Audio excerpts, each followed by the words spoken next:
صل على محمد وآل محمد. اللهم صل على محمد وآل محمد.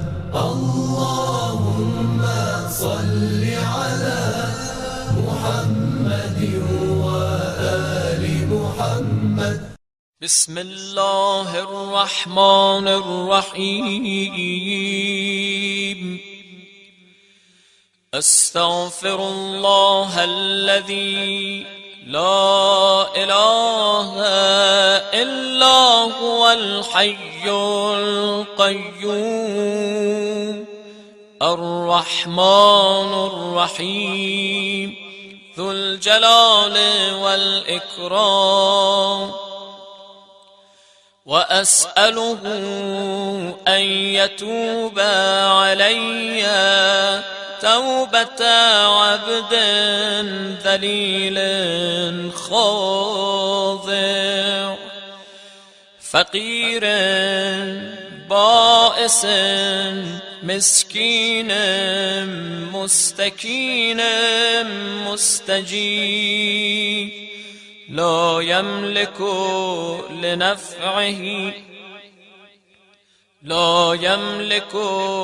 لنفسه نفعا ولا ضرا ولا موتا ولا حياة ولا نشورا.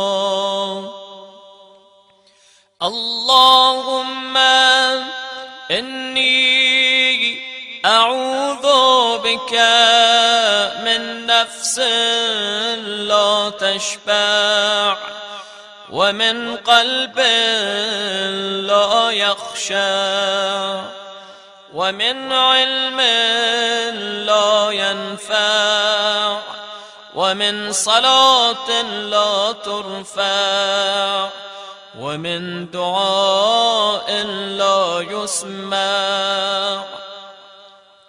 اللهم إني أسألك اليسر بعد العسر والفرج بعد الكرب والرخاء بعد الشدة.